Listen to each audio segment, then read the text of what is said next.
everyone, this is part one of 2 lectures on volcanoes. Because volcanoes are the products of magmatism in the earth, I'd like to start this lecture by circling back to our discussion of igneous rocks from last week.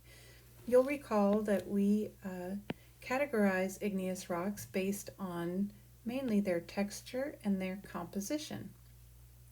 Color is a function of composition. So we can classify all igneous rocks or put them into 3 basic categories: felsic, intermediate, or mafic. Felsic, of course, is rich in SiO2, whereas mafic is relatively poor in SiO2 but rich in magnesium and iron, which is what gives mafic igneous rocks a darker color. We use both texture and composition, so not just the silica content, but texture as well to classify rocks. So this diagram shows increasing silica content from the bottom to the top. So of course the darkest rocks at the bottom are the most mafic, becoming increasingly felsic as you move to the top. But you can see that there are 2 columns. On the left are fine-grained rocks, and on the right are coarse-grained rocks. Coarse-grained rocks form large mineral crystals that give them that distinctive coarse texture, and that can happen because crystallization is occurring intrusively or beneath the surface of the earth, where temperatures remain quite warm. On the other hand, very fine-grained rocks are the products of extrusive crystallization. So when a magma meets the surface of the earth and turns into a lava, it cools very quickly, forming very small crystals. In fact, sometimes crystals don't even get a chance to form, and the resulting extrusive igneous rock develops a new category of texture called glassy, which we'll talk about in just a moment. I've created kind of my own fill-in diagram here that I'm hoping you'll want to doodle and draw along with me. You can of course download and print this and see if you can fill it out yourselves.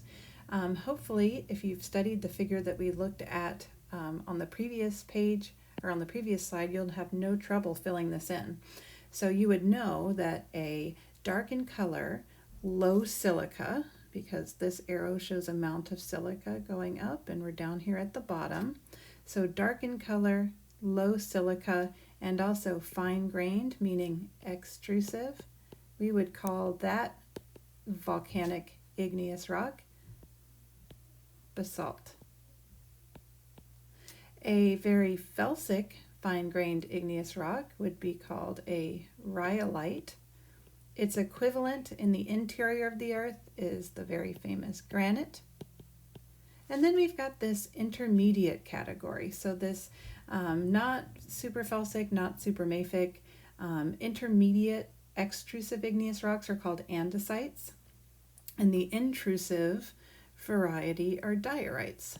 So these are the 6 main or most abundant igneous rock types in planet Earth. And again, we can categorize them based on their texture and their composition.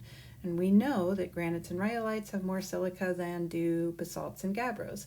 But what else do we know about this categorization of igneous material? Well, we know, for example, so we've looked at amount of silica, but what about these categories here? How are they changing as a function of texture and composition? Perhaps we should start with the one at the bottom here first, amount of magnesium and iron.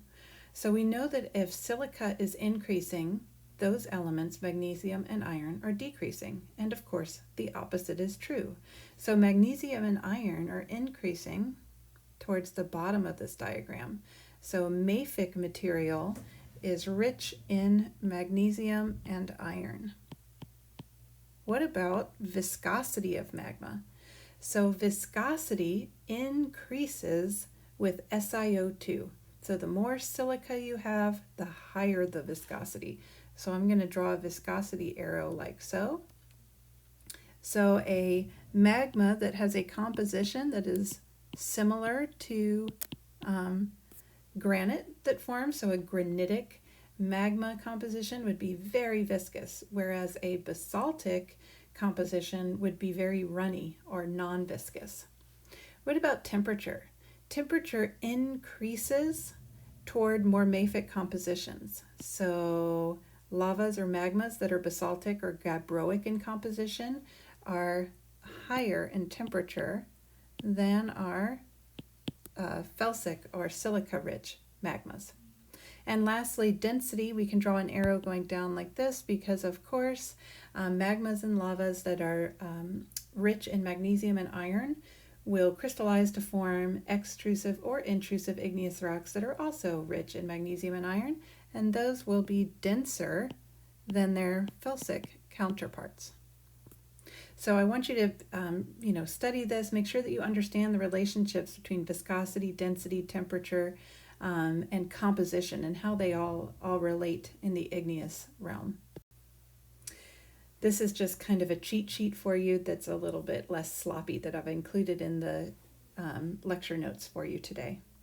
But you should be able to complete a similar diagram if given something that's empty. And yeah, this is something that you should be able to fill in or demonstrate knowledge of on an exam. This is the same diagram that we were looking at before, but it's been kind of fleshed out. So now we're looking at, we've got, again, temperature increasing toward the mafic end member, density increasing towards the mafic end member, silica content increasing upward toward the felsic end member. And now we're looking at these different textural classes, but with some actual pictures of the rocks shown. And you can clearly see that the coarse-grained rocks are, you can actually see the mineral crystals that are in them. They're a lot coarser. Additionally, though, is this new added feature here of mineral composition. Okay, so mineral composition is changing as a function of silica content. So in the lowest temperature, highest silica content magmas, you're going to crystallize igneous rocks that are rich in minerals that are late crystallizing low temperature minerals, things like quartz and feldspar. And they're colored here kind of gray and pink, and that's because the resulting igneous rocks that form have a lot of those minerals in them and take on that gray and pink color like you're seeing here. On the other end of the spectrum, in the mafic rock realm, these rocks are crystallizing minerals that form at high temperatures. Remember, these are high temperature rocks over here. And so they're going to be crystallizing a different sequence of minerals, mostly olivine, the green mineral, and pyroxene, the black mineral, so, and also some plagioclase. So they will form these distinctive dark colored dense rocks. And we know this thanks to Bowen, who was the famous geologist that gave us Bowen's reaction series, where he figured out that minerals will crystallize in a specific order according to the temperature at which they're stable. So these guys down here are stable at high temperatures, and as you decrease temperature and start to crystallize more and more minerals, you'll eventually start to crystallize these other ones in a sequence going towards the more felsic minerals. So I've included a little quiz question for you here. So pause your video, give it a read, and we will discuss this when we meet back together on Thursday to talk about volcanoes. Okay, so we've been talking mostly about composition, and when we say composition, what we mean is silica content, magnesium and iron content, and also the mineralogical makeup of the resulting igneous rock. But we can also classify igneous rocks based on their texture. So if minerals have time to slowly crystallize and develop, particularly in intrusive environments where they can make coarse-grained rocks, then you might see crystalline textures, like what is shown here, where all of the minerals come together in jigsaw piece fashion. And another word we could give to this might be interlocking to describe the texture. So interlocking or crystalline texture is very common in intrusive igneous rocks, and it can occur as well in extrusive, fine-grained igneous rocks, but it will look different because, of course, the mineral grains themselves will be much smaller. But volcanic or extrusive igneous rocks can have a totally new textural types. Okay, and so these two textural types that belong only to extrusive igneous rocks are fragmental, which is just what it sounds like, where the rocks themselves are made of fragments of glass, ash, volcanic ejecta, that type of thing. Or you can have glassy textured rocks where the lava cools so quickly that mineral crystals don't have time to develop, and so therefore you make non-crystalline glassy material. So glass is not just synthetically made by humans, volcanoes make it as well. And a perfect example of that, of course, is this rock type here, which you probably recognize as being obsidian. Obsidian is volcanic glass. In addition to obsidian, shown here, you can also have scoria and pumice. These are glassy, textured, extrusive igneous rocks or volcanic rocks. Scoria is a mafic end member, so that's why it's kind of that dark reddish brown color. And it's full of these vesicles because when the lava erupted, it had lots of dissolved gases in it. And when it quenched to form the glassy scoria, those dissolved gases escaped, leaving behind these air pockets. Same here for the pumice, although pumice tends to be more silica rich. And pumice is so full of these air bubbles that it's incredibly lightweight, and it will even float on water. Or you could roll up a $20 bill and rest it on that. So let's talk for a minute about the products of volcanic eruptions. So we've been harping on igneous rocks, and clearly, ultimately, volcanoes are going to make igneous rocks in planet Earth. But let's talk more about like the types of things that come out of a volcanic eruption. Of course, there are lava flows. These are the easiest to conceptualize. So imagine magma making it to the surface, turning into lava, and then spilling out of the volcanic vent. If that lava has a very mafic composition, then it will have low viscosity, meaning that it will be very runny. On the other hand, if the lava is very felsic in composition, it will be incredibly viscous or gummy. In fact, it might not flow at all. So in the top here, we're seeing a cartoon rendering of a very mafic lava flow that is running out of this mountain, this volcano, and spilling down the sides like you're seeing in this picture here. And that would be characteristic of a mafic lava. A felsic lava will be so viscous that it may not flow at all. It may pile up to make a dome-shaped mass. And that's what you're seeing here near Mono Lake, which is very close to us, just north of where at least I'm sitting right now. So another quiz question for you that I'd like you to think about and that we will discuss on Thursday. So give your video a pause and think about it. This is kind of a tough one. So there are 3 blanks in this question, and I want you to figure out which option, A, B, C, or D, has the correct words that would fill in each of those blanks. So think about this one a little bit because I'm going to ask one of you to give me the answer on Thursday. Okay, basaltic lava flows. Again, basaltic lava tends to be low viscosity, so very runny, and it can make some really distinctive types of flows. Very often the surface of basaltic lava flows will develop this really ropey texture, and we call that pahoehoe. So it's got a Hawaiian name. So pahoehoe forms this really rope-like distinctive texture, and pahoehoe lavas are very, very runny. Mafic lavas can also be a little bit more viscous, where they don't flow quite as easily and will form kind of a more blocky or rubbly type of flow. And in that case, we call it an aa lava. So pahoehoe and aa both named after, both given Hawaiian names and commonly identified in the Hawaiian Islands, are two types of basaltic lava flows that can develop. Again, oh, I forgot about this slide. Hang on a sec. Basaltic lava flows can also take on a few other really interesting textural varieties. We discussed pillow basalts when we talked about mid-ocean ridge spreading centers. So these commonly form where really runny basaltic lava enters a submarine environment. And when that lava meets the really cold water of the ocean, it tends to form in these like pillows, like you're seeing here. So each one that I'm outlining in green would be a pillow.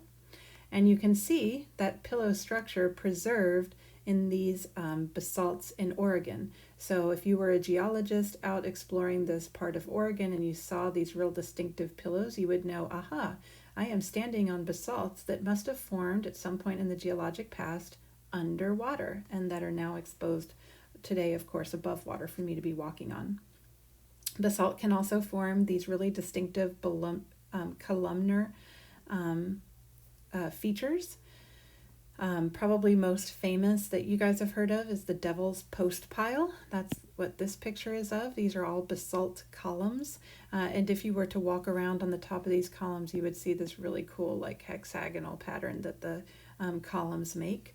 This is a picture that I took in Peru. You can see that the basalt is forming these columns here as well. Okay, so we can describe the types of features and varieties that basaltic lava flows develop. We don't really have similar terms to describe felsic lava flows because, again, felsic lavas are so silica rich and so viscous that they tend to not produce flows at all.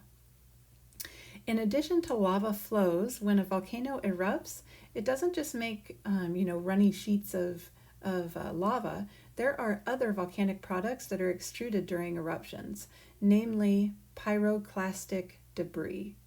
So pyro for fire, clastic for bits of rock. So fiery bits of rock is what that means. And debris meaning the garbage, the fiery bits of rock garbage that gets blown out of volcanoes when they erupt. That includes things like lava that flies into the air and freezes, and maybe pre-existing volcanic rocks that are like around the neck of the volcanic vent that get blasted apart. So in this picture, you're seeing, of course, lava being ejected from the main vent of the volcano. Some of it is coming down the volcano as a lava flow, but other parts of it may be blasting out of the volcano as these big chunks. So here's a person standing on the slope of a Hawaiian volcano, and you can see that that slope is littered with these big volcanic chunks of rock. Many of those chunks are what we call bombs. So bombs are really big blebs of lava that get thrown up into the air and almost immediately crystallize to form these big glassy textured chunks of rock. And as those bombs, if they're big ones, go sailing through the air, they can develop this like streamlined form that you're seeing here because it was becoming aerodynamic as this crystallizing glassy lava was flying through the air. So those are bombs. Of course, a lot of stuff that comes out of volcanoes is not nearly that coarse.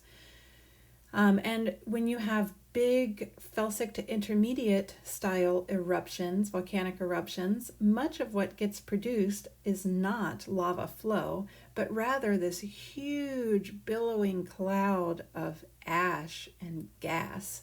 And that's what's shown here at the top of this diagram. Ash is simply shards of glass that form when extremely tiny droplets of lava spray into the air and get frozen. So these are ash is just little tiny bits of glass. You can also have slightly larger bits of glassy lava and cinder. So these are called lapilli. Lapilli would be somewhere between ash and the bombs that I showed you before. And so falling ash and lapilli will kind of sprinkle out of the sky as it's heavier than the air and settle. In addition to falling ash and lapilli, lapilli, you can also have these supercharged density currents that we call pyroclastic flows. And you should think about these as really hot avalanches of hot ash and mainly hot ash that go rocketing down the sides or the slopes of volcanoes. These can be incredibly dangerous and damaging, as you're seeing in the picture of this active pyroclastic flow in Japan. These pyroclastic flows are very famous. So the picture from your textbook on the right is of Mount Pelée erupting. You can see the ash cloud here and the pyroclastic flow that went rocketing down. A pyroclastic flow is what famously entombed all of the inhabitants of Pompeii, such as this poor man here who was huddling in his house during the eruption. When that ash and lapilli are turned into rocks, okay, so that ash and lapilli can come from a pyroclastic flow, or it can settle out from the air as it falls through the air from the ash cloud that gets erupted. When that becomes buried and solidified, it turns into a volcanic rock, an extrusive igneous rock that we call tuff. And the picture that you're seeing here is from something called the Bishop Tuff, which is near the town of Bishop, not far from us, up 395, in a gorgeous spot on the east side of the Sierra Nevada. And if you were to take a microscope and look closely at that Bishop Tuff, it would have a very, very characteristic fragmental texture. In addition to in addition to pyroclastic flows and ash clouds, volcanoes can also produce lahars, and lahars are wet slurries of ash and also coarser pyroclastic debris, and of course water. And these form when volcanoes that are snow-capped erupt. All of that snow turns into hot water, basically, and it goes cascading down the side of the volcano together with all of this pyroclastic debris and produces really, really dangerous flows. This is a lahar, an air photo of a lahar taken after the Mount St. Helens eruption in 1980. Okay, so we've discussed flows, we've discussed volcaniclastic deposits, namely pyroclastic debris, so bombs, ash, lapilli, all of those are considered pyroclastic debris. Together, these two can become solidified to make the extrusive igneous rock type tuff. Tuff doesn't tell us anything about composition, just kind of the process that made it. And lastly, I'll just mention that in addition to all of those things, volcanoes emit volcanic glass. So mostly, so you can't see that in blue, mostly H2O and CO2. Those are the most common gases that get erupted. When that happens, volcanic rocks form full of these little vesicles that I'm showing here. Okay, that's it. Make sure that you tune in to Volcanoes Part 2.